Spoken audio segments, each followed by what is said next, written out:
કયો સંકલ્પ? બાપુ કહે છે કે વિશ્વગુરુ ભારત બનાવવો છે તો સૌથી પહેલા આપણે પોતે સ્વામી બનવું પડશે. શું બનવું પડશે? સ્વામી એટલે લાંબી લાંબી દાઢી અને રંગીન કેવા સ્વામી? સ્વામી મતલબ ગુરુ બનવું પડશે. શું બનવું પડશે? એટલે ગુરુ એટલે ઊંચા પદ પર બેસી એટલે ગુરુ ના. બાપુ કે ગુરુ મતલબ મનના ગુરુ. કોના ગુરુ? જે મનના ગુરુ હોય એ ભારતને વિશ્વગુરુ બનાવી શકે. જે મનના ગુલામ હોય, જે તનના ગુલામ હોય, જે સ્વાદના ગુલામ હોય, એ કદી પણ ભારતને મહાન બનાવી શકે. જો ભારતને મહાન બનાવવો છે તો ત્રણ વાતો બાપુ કે પાકી કરી લો. પહેલી વાત કઈ? સંસ્કારવાન. કઈ વાત? બીજી કઈ વાત? ત્રીજી વાત कही? हे विद्यार्थी, यदि तुझे भारत को विश्व गुरु बनाने में अपना योगदान देना है, भारत को विश्व गुरु बनाना है, तो तीन बातें तेरे भीतर होनी चाहिए. तू संस्कारवान बन. कैसा बन? બીજી વાત છે બુદ્ધિમાન બન. કેવો બન? અને શક્તિમાન. ત્રણ વાત આજે આપણે બાકી કરવાની છે અને ભારતને વિશ્વ ગુરુ બનાવવા માટે પોતાને યોગદાન આપવાનું છે. એના માટે પહેલા પોતે ગુરુ બનવાનું. કેવા બનવાનું? કોના ગુરુ? કોના ગુરુ? આખા ગામના ગુરુ બને કે કલ્યાણ થશે. પહેલા પોતાના ગુરુ બનવાનું. કોના ગુરુ બનવાનું? જે નાની નાની વાતમાં ડરી જાય, નાની નાની વાતમાં હતાશ થઈ જાય, નાની નાની વાતમાં દુખી થઈ જાય, એ કદી મનનો ગુરુ કહેવાય? એ તો મનનો ગુલામ છે. મનનો કોણ છે? મનનો કોણ છે? હવે હું ચેક કરું તમે મનના ગુલામ છો કે ગુરુ છો? ચેક કરું. જો મનના ગુલામનું પહેલું લક્ષણ ધ્યાનથી સાંભળજો. મનનો ગુલામ વ્યક્તિ કદી પણ સીધો બેસી શકે એની જો તો કમર ઝૂકી જશે, આમ તેમ ડાફડિયા મારશે. સ્કૂલમાં પણ શિક્ષક કોઈ વિષય ભણાવતા હોય, સમાજ વિદ્યા ભણાવતા હોય, ગણિત ભણાવતા હોય, સંસ્કૃત ભણાવતા હોય, અંગ્રેજી ભણાવતા હોય, મનનો ગુલામ વિદ્યાર્થી ડાફડિયા મારે અને પછી પરીક્ષામાં શું લઈ આવે? શું લઈ આવે? પણ જે મનના સ્વામી હોય, મનના ગુરુ હોય, તે પોતાના મનને વશ કરે. કોને વશ કરે? કોને વશ કરે? જે મનને વશ કરે એ મહાપુરુષ બનીને પૂજાય. આખું વિશ્વ એમની પૂજા કરે. જે મનના સ્વામી હોય, મનના ગુરુ હોય, એમની પૂજા થાય. જે મનના ગુલામ હોય, દુનિયાને ધૂતકારતી હોય છે. તો આપણે સૌથી પહેલા કોના ગુરુ બનીએ? કોના ગુરુ બનીએ? તો મનના ગુરુ બનવા માટે પહેલી શરત છે. બાપુ કહે છે કે જ્યારે જ્યારે હે વિદ્યાર્થી તને અવસર મળે, તને નિયંત્રણ અવસર મળે, મનને સ્થિર કરવાનો અવસર મળે, ત્યારે ત્યારે અવશ્ય તેનો લાભ લેજે. અને બાપુ કહે છે કે જે સનાતની હોય, જે હિન્દુ હોય, સનાતની હોય, ભારતની ભૂમિ પર જેનો જન્મ થયો હોય, રામ અને કૃષ્ણ જેના વંશજ હોય, જે ભીષ્મ પિતામહ અને ભગીરથ જેવા મહાપુરુષની પાવન ભૂમિ પર જેને જન્મ લીધો હોય, એ મનનો સ્વામી 3 ટાઈમ સંધ્યા કરે. કેટલી ટાઈમ સંધ્યા કરે? મુસલમાન હોય, મુસલમાન હોય, અલ્લાહને માનવા વાળો હોય, માલિકની બંદગી કરવા વાળો સાચો મુસલમાન હોય, એ નેક હોય, ઈમાનદાર હોય, અને એ પોતાના ખુદા તાલીને દિવસમાં 5 વખત યાદ કરે. કેટલી વખત યાદ કરે? મહાપુરુષે કીધું, બાપુએ કીધું કે મુસલમાન જો 5 ટાઈમ પોતાના અલ્લાહને યાદ કરતો હોય, એ ખુદા તાલાની બંદગી એક મુસલમાન 5 ટાઈમ કરતો હોય, એક સાચો સનાતની પરમાત્મા ઈશ્વરને 3 ટાઈમ યાદ ના કરી શકે? હા યા ના કરી શકે? એટલે બાપુએ કીધું કે જ્યારે સંધ્યાનો સમય મળે ને ત્યારે વિદ્યાર્થી સંધ્યા કરે. શું કરે? 3 ટાઈમ સંધ્યાની વાત કરી છે બાપુએ. જ્યારે સંધ્યાનો ટાઈમ આવે આપણે સંધ્યા કરીશું. સવાર, બપોર ને સાંજ 3 ટાઈમ પરમ પિતા પરમાત્માને યાદ કરવાના, એનું સ્મરણ કરવાનું, એનું ધ્યાન કરી અને જે વિદ્યાર્થી એ પરમાત્માને યાદ કરે અને પોતાની અંદર રહેલી શક્તિને જગાડે, એ જ મનનો સ્વામી ગણાય. મનનો શું ગણાય? જ્યારે સંધ્યાનો સમય આવશે ત્યારે આપણે સંધ્યા કરીશું. અત્યારે રમત રમી લઈએ. રમીએ રમત. રમતમાં એ જ વિદ્યાર્થી જીતતા હોય છે જે મનના સ્વામી હોય. પણ જે મનના ગુલામ હોય, રમતમાં હાર ને, સ્કૂલમાં 0-0 ને, જે ગુરુમુખી હોય, બ્રહ્મજ્ઞાની મહાપુરુષના દ્વારે જઈ સમયનો સદુપયોગ કરતા હોય. વેકેશન પડી ગયું? નથી પડ્યું? તો ઘણા લોકો વેકેશન પડે શું કરશે ખબર છે? આમ પેલા અરાડ ઢોરની જેમ રખડવાનું ચાલુ કરી દેશે. કરે ને? એક ઢોર કયું હોય?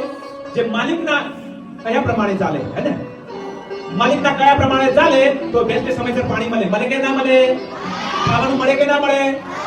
કારણ એનો કોઈ માલિક છે સાહેબ, અને જેનો કોઈ માલિક ન હોય એ અરાયું ઢોર ગમે તેમ રખડ્યા કરે, હે ને? અરાયું ઢોર કહેવાય. એક વખત શું બન્યું? એક ગાય અને એક સિંહ. ગાયની પાછળ સિંહ પડ્યો તો ગાય દોડતી જાય બરાબર કીચડ વચ્ચોવચ ગાય ફસાઈ ગઈ અને એની પાછળ ને પાછળ ઓલો સિંહ પણ ફસાઈ ગયો. હવે સિંહ પણ નથી હલી શકતો અને ગાય પણ હલી નથી શકતી. અને આ દ્રશ્ય જોઈ અને ઓલી ગાય ખડખડાટ મનમાં પ્રસન્ન થવા લાગી અને ઓલા સિંહને કહેવા લાગી, અરે સિંહ, તારો કોઈ માલિક છે? मालिक क्या होता है? कौन मालिक? बोले हमारा कोई मालिक नहीं होता है, हम खुद मालिक होते हैं। अरे कोई मालिक नहीं के ना, मारे तो मालिक છે। अब कौन बोल्યું? कौन बोल्યું? गाय के मारे तो मालिक છે। बोले क्या हो गया मालिक है तो? बोले જોજે આપણે દિયા ખબર છે ને, એટલે મારો માલિક હોતો મારી જોડે આવશે અને આ કાદેમાંથી મને અરે તારે તો કોઈ માલિક એ સિંહ, તારે તો આ કાદવમાં ડૂબી મરવાનો વારો આવશે, મારે કોણ છે? વિદ્યાર્થી મિત્રો, જેને માલિક હોય ને, જેના માથે ગુરુનો હાથ હોય, જેના માથે કોઈ સદગુરુ હોય, એનો વાળ વાગો થાય, ગમે એવી પરિસ્થિતિ આવી જાય પણ ગુરુમુખી કદી નિરાશ થાય, કદી હતાશ થાય? અમારા સમિતિ ભાઈઓને પૂછો, સમિતિના ભાઈઓને પૂછો, 12 વર્ષ, સાચી વાત છે સાહેબ, 12 વર્ષથી ધર્મીઓ, દુષ્ટ દુરાચારીઓ અમારી શ્રદ્ધાને, અમારી આસ્થાને તોડવાના ખૂબ પ્રયત્નો કર્યા, પણ અમારો વાળ પણ બાપુ કરી શક્યા? આજે પણ બાપુના દેવીકારીઓ ચાલી રહ્યા છે, ચાલશે ને ચાલવાના આપણો સદગુરુ ભગવાન કી અમારો માલિક છે સાહેબ। અમે અરા ઢોરી જેમ રખડવાળા નથી સાહેબ, અમે ગુરુમુખી છીએ। અને નુગરાઓને ચિંતા થાય, ગુરુમુખીને ચિંતા થાય? એમ વેકેશન પડે છોકરાઓ અરા ઢોરી જેમ રખડવા લાગે, કોઈ પાનના ગલ્લે મળે, કોઈ શેરીઓમાં રખડતા હોય, કોઈ બજારમાં રખડતા હોય, પણ જો તમારા જેવા બુદ્ધિમાન વિદ્યાર્થી આવી શિબિરમાં આવે, આશ્રમમાં આવે અને આશ્રમમાં આવીને અનુષ્ઠાન કરે, શું કરે? અનુષ્ઠાન કરે, ભગવાનનો જપ કરે, સેવા કરે। આ સમાજ ઉત્થાનના દેવી કાર્યો ચાલી રહ્યા છે। બાપુએ સરસ મજાનો આશ્રમ કોના માટે બનાવ્યો? સમાજ માટે બનાવ્યો, બરાબર છે ને? તમે જુઓ, સમય મળે તો તમને આશ્રમની ચારે બાજુ નજર ફેરી લો, બધા બધી બાજુ તમને હુંકારો જોવા મળશે। ચારે બાજુ હુકુ ભટ્ટ ખેતર જોવા મળશે, પણ અહીંયા સમય મળે તો અમારા ગુરુ મંદિરે જજો, ત્યાં બાપુની કુટિયા છે, ત્યાં બાપુની કુટિયા જશો ને એટલે ત્યાં ચીકુની હશે, ચીકુનું ઝાડ છે, એમાં ચીકુ લાગેલા હશે।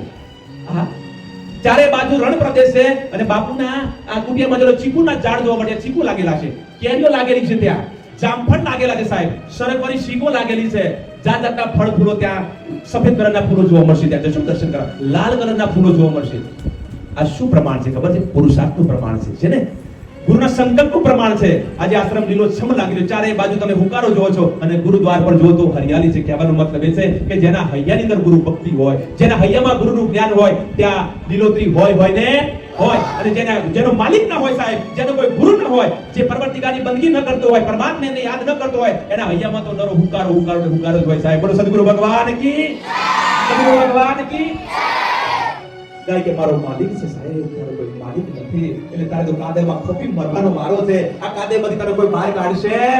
તો સાહેબ કાઢશે કોઈ? સિંહને કોઈ બહાર કાઢે? ના કાઢે સાહેબ, કારણ કે જેના માથે માલિક હોય કોઈ ચિંતા નથી। વિદ્યાર્થી મિત્રો, કેવળ તાત્પર્ય છે કે બાપુનો સંકલ્પ છે ભારત વિશ્વગુરુ બને, ભારત વિશ્વગુરુ બનવાનો ને તેના માટે બાપુ કહે છે તારે ગુરુ બનવું પડશે, તારે પોતાના મનનો સ્વામી બનવું પડશે। અને મનનો સ્વામી હોય એ નાની વાતમાં દુખી ન થાય, નાની વાતમાં શું ન થાય?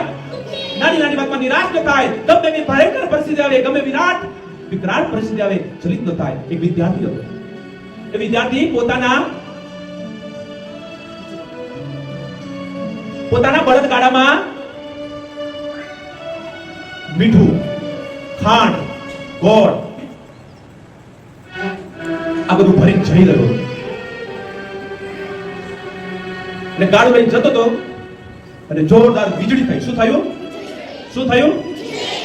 અને વીજળીના કડાકા સાથે ધોધમાર વરસાદ વરસવા લાગ્યો, અને એ અરસામાં જે વીજળી થઈ એટલે વીજળીના ચમકારાથી પેલા બળદગાડામાં બાંધેલા બળદિયા ભડક્યા અને ભડકીને બળદિયા ભાગ્યા। બળદિયા શું થયા?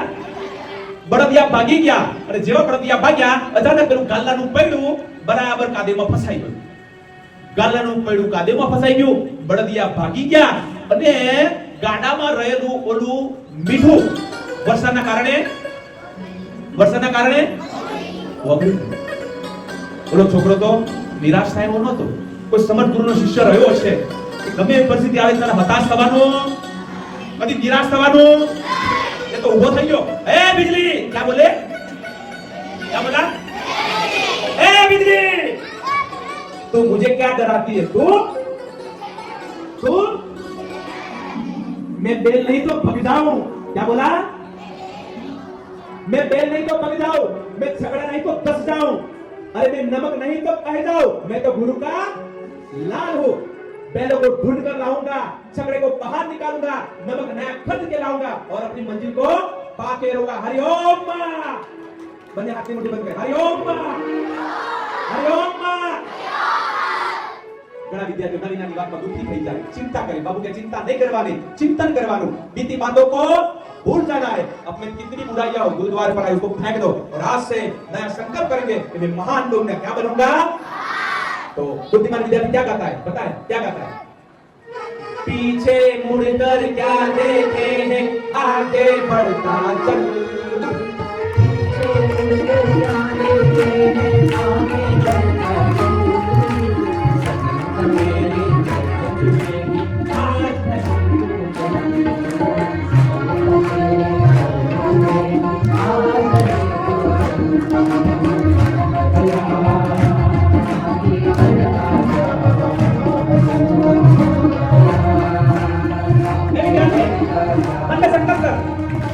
पीछे मुड़कर क्या देखे आगे बढ़ता चल। पीछे मुड़कर क्या देखे आगे बढ़ता चल।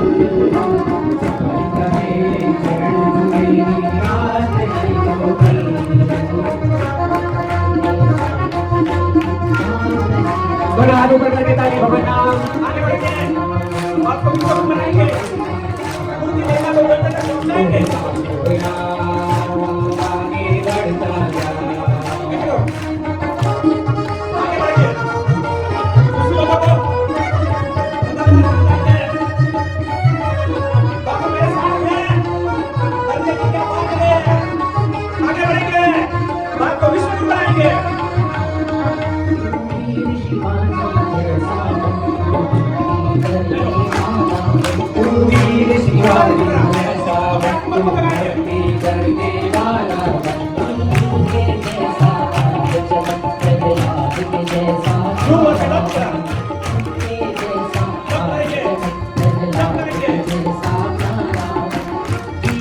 बातों को क्या सोचे आगे बढ़ता चल।